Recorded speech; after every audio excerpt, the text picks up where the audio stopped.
They called me the poor cousin again. At the Drayton family estate, where the dinner table was just a stage for financial peacocking, I sat quietly in the same linen chair near the fireplace, wearing the same thrifted cardigan they always whispered about. The wine was expensive, the laughter louder than ever, and the condescension came wrapped in crystal and silver. But this time was different. Because the room they mocked me in? I owned it. They didn't know that yet. Not Cassandra, who had just come back from yacht shopping in Sardinia. Not Preston, who bragged about his third Aspen Lodge. Not Aunt Rosalind, who leaned in with saccharine pity and asked if I was still renting that sad little place in the city. They thought I was invisible, disposable, the failure they could all agree on. But I'm not Celine Drayton, the struggling niece anymore. I'm Celine Drayton, founder and CEO of Westmere Equity, and tomorrow, they'll know. I used to think silence was survival, that if I just nodded, smiled, and stayed out of the way, they'd leave me alone. But at a Drayton family gathering, silence just made you a target. We were seated around a table, carved from imported olive wood, in a room designed more for aesthetic than conversation. Preston was mid-toast, swirling his wine like he'd invented the concept of aging grapes. He was telling us, again, about his Aspen property. This time, it wasn't just a ski lodge. It was a wellness retreat with private helipad access and carbon-neutral certification. His voice practically begged for applause. Cassandra interrupted, not to change the subject, but to one-up him. "That's cute," she said, glancing at her reflection in the back of a spoon. "But I'm negotiating to buy a villa in Amalfi. Sea to sky views. They've filmed 3 Netflix shows there." Aunt Rosalind made a sound between a sigh and a laugh. "Darlings, must we talk about money over dinner?" That was the Drayton way. Pretend modesty while clinging to gold-plated everything. I stirred my iced tea quietly. No one else drank anything less than $300 a bottle. My presence was their afterthought, their contrast piece. The cousin who still took the subway, the girl who used to be promising, they had no idea they were sitting inside my portfolio. "So, Celine," Aunt Rosalind drawled, tapping her spoon against her glass like she was calling the room to attention. "Still in that tiny rental near Prescott Street?" Cassandra chuckled. "Prescott? That's still a thing? I thought they bulldozed those." "They should," Preston said, grinning. "They're an eyesore, though I suppose it's charming in a retro kind of way. Very starving artist chic." I gave a polite smile. "I like the neighborhood. It's quiet, honest." Preston arched an eyebrow. "That's one way to describe it. But don't you ever get tired of living so small?" "Not really," I said. "There's more to life than square footage." Rosalind leaned forward. "Celine, darling, you're 37. Isn't it time to stop playing house and start building something real?" Cassandra took a sip of her wine. "You're in real estate, aren't you? Shouldn't you own something by now?" "I work in development," I said calmly. "That's a little different." "Oh, like renovations?" she asked brightly. "I read a blog about flipping houses. It's adorable." I almost laughed. If flipping meant acquiring entire blocks, rezoning districts, preserving historic buildings, and generating ethical returns through rent stabilization, then yes, adorable. Preston leaned back with mock curiosity. "What's your latest project? A triplex near a laundromat?" Even Dad, who usually stayed out of the ribbing, smirked. I looked at them, all of them, and said nothing. Just let it hang. Let them think their pity passed for concern. Let them think I was too embarrassed to speak up. Because what they didn't know, what they'd never considered, was that the Prescott Street apartments they mocked were mine. Fully deeded, under a holding company they'd never trace back to me. The building, the lot next door, the commercial storefront below, every square inch. And 6 months ago, I'd gone even further. The Ashevale Hall estate we were sitting in, the very house they used to host these dinners, to maintain their illusion of grandeur, it was mine too. I bought it discreetly through a Westmere Equity shell company just before the trust's refinancing failed. No one noticed the change in ownership. Why would they? As long as the wine flowed and the walls sparkled, no one asked questions. Let them talk. Let them laugh. They saw a woman in second-hand boots and called her poor. They didn't see the woman who would own the roof over their heads. Building something real almost always happens in silence. I didn't start Westmere Equity to impress anyone. I started it because I was tired of waiting for permission. While my cousins threw money at wine cellars and villas, I studied market data at night and walked fixer-uppers on weekends. I didn't inherit opportunity, I built it. My first acquisition was a sixplex in East Portland. Rundown, leaking, ignored. But it had potential and people. Families who'd lived there for years without a landlord who cared. I refinanced my car, emptied my savings, and bought it. Then I did what no one in my family thought to do. I stayed, I listened, repaired, preserved, and once I learned how to do that well, I scaled it. Westmere Equity grew quietly. No press, no spotlights. Just structure, tenant-first policies, and a commitment to legacy, not luxury. I didn't flip buildings, I restored them. Then came Ashvale Hall. My great-grandfather built it, a symbol of permanence, now rotting under mismanagement. Reserve funds bled into vacation homes. Contracts went to friends. The building became a prop in their charade, so I bought it. Through a Westmere shell company, I acquired Ashvale Hall 6 months ago. No announcement, no noise. I let them keep hosting dinners there, unaware the lease was in my name. Behind the scenes, my team began auditing everything. The findings? Predictable. Ghost vendors, bloated invoices, personal expenses masked as repairs. Preston's roof renovation funded his lodge. Cassandra's shopping was labeled client gifts. They treated legacy like a loophole. I treated it like responsibility. Now the board wants answers. They're nervous, rightfully so. But they still think the new owner is some faceless firm. They don't know it's me, not yet. But tomorrow they will. They'll look across the boardroom and see not the renter they mocked, but the woman holding the deed and the receipts. The next morning, I didn't dress for war. I dressed for clarity. Navy Altuzarra suit, clean lines, sharp lapel, understated jewelry, hair pulled back into a neat twist. The look Aunt Rosalind once said I should wear to land a husband. Today, I wore it to dismantle their illusion. My assistant, Dana, met me outside the Ashvale Hall boardroom, cappuccino in hand, tablet in the other. "They're all inside," she said quietly. "They got here early. Preston's trying to charm the independent members. Cassandra brought pastries, the expensive kind." "Let them spin," I said, taking the cup. Dana hesitated. "Are you sure you want to go through with this? Once you walk in, there's no going back." I nodded. "They need to see it, all of it. This time, I won't protect them from the truth." She gave a firm nod and stepped aside. I pushed the door open and walked in. The boardroom was exactly as I remembered it. Heavy oak table, velvet chairs, windows overlooking the vineyard courtyard. But this time, I wasn't there to observe. I was there to lead. They didn't recognize me at first. Not in this version of myself. Cassandra was mid-conversation with a lawyer when she caught sight of me. Her mouth froze. Preston's brow furrowed. Aunt Rosalind looked offended, as if a stranger had wandered in off the street. "Excuse me," Preston said sharply. "This is a closed meeting." "I'm aware," I said calmly, placing my briefcase at the head of the table. "That's why I'm here.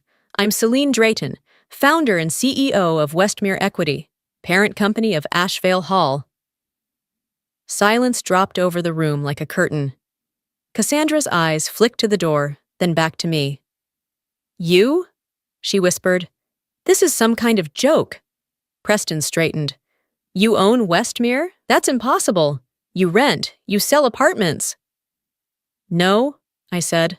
"I buy buildings, I restore neighborhoods, I invest in communities you forgot existed, and for the last 6 months I've owned this property. You've been meeting in my boardroom, drinking wine on my maintenance budget, and that ends today." I opened my briefcase and began passing out folders. "These," I said, "are audit reports. Every diverted fund, every fake invoice, every misuse of building resources, all documented." Cassandra reached for her folder with trembling hands. Her face drained as she flipped through the pages. "That's a lie," Preston snapped. "These numbers don't make sense." "Then let's go through them," I said, flipping to the third tab. The $2.1 million roof repair from last year? Your Aspen Lodge, transferred to a vendor that doesn't exist until you trace the EIN to a shell company registered to your college roommate. Want to keep going? Preston flushed deep red. And this, I said, sliding another folder down the table to Cassandra. Your husband's firm invoiced the hall for emergency plumbing repairs, triple market rate, services performed on weekends when no one was on site. Want to explain that, Cassandra? She didn't speak. She couldn't. Aunt Rosalind stood abruptly. How dare you humiliate your own family like this? I met her gaze without blinking. I'm not humiliating anyone. I'm presenting facts. The shame is yours to claim, or change. Dad finally looked up, as if waking from a dream. Celine, he said softly. We didn't know. No, I said, my voice low. You didn't look. You were too busy treating Legacy like a credit card, and I was too busy building something better to waste time correcting you. Rosalind's hand trembled slightly as she turned a page. So you've been watching us? Waiting? No, I gave you time and options. I signed off on your catering bills. I approved security upgrades. I watched, hoping someone would realize what was happening, but no one did. So now I'm stepping in. Preston scoffed. So what? You're the hero now? I'm the owner, I said flatly. And as of today, this board will operate transparently. No more shell budgets. No more nepotistic contracts. No more personal vacations on the property's dime. If you want to stay involved, you'll do it by the book. If not, resign. And if we don't? Cassandra asked, voice barely above a whisper. I opened the final folder. Then I send these reports to the IRS and the Oregon Department of Justice. I'm sure they'll enjoy the reading material. Dad exhaled sharply. Rosalind sat down, visibly shaken. What do you want from us? He asked. I want you to remember what our name used to mean, I said, before you turned it into a brand. Great-grandfather didn't build this for dinner parties and hashtags. He built it to serve, and you buried that truth under velvet chairs and imported fixtures. Preston glared. You've been planning this the whole time. No, I said. I've been hoping I wouldn't have to. The room was still. The kind of stillness that comes after a storm has been named but not yet felt. You can stay, I said, meeting each of their eyes. You can contribute, but from this point forward, you answer to the legacy, not your ego. I gathered my folders. As I turned to leave, I heard Cassandra's voice behind me, thin and tired. You lived in that apartment all these years? I still live there, I said. And I own the building. And the block. And I kept the rent stable because Legacy isn't built on eviction notices. It's built on preservation. Preston muttered something, but I didn't need to hear it. The silence from the rest of them was louder. As I reached the door, Dad called out, Celine! I was wrong about you. I paused. Not for him, but for me. Yes, I said quietly. You were. And then I walked out of the room they thought they owned, leaving behind the illusion they could no longer afford. Ashevale Hall didn't change overnight. At first, they resisted, like spoiled soil trying to reject new roots. Cassandra ignored my emails. Preston didn't show up for meetings. Aunt Rosalind sent long, passive-aggressive notes about tradition and honor, and how I was too young to understand the weight of legacy. But weight wasn't the problem. It was waste. And I didn't need them to approve of me. I just needed them to face what they'd broken. So I got to work. We renegotiated every contract. The security system was upgraded by a local firm, not one tied to Cassandra's husband. The maintenance budget was made public. Staff received full benefits. For the first time in years, the tenants of Ashevale Hall, those in the elder wing and transitional housing units, got air conditioning that actually worked and heating that didn't break in the middle of winter. 2 months in, Cassandra surprised me. She showed up. No assistant, no sunglasses, no jewelry louder than her voice. She asked to walk the property. We spent an afternoon touring the elder wing. She didn't speak much, but she listened. When we reached the courtyard, she turned to me and said, I didn't know they still had music nights. They didn't, I replied. We brought it back last week. Friday evenings, live jazz. She came the following Friday. She didn't post about it.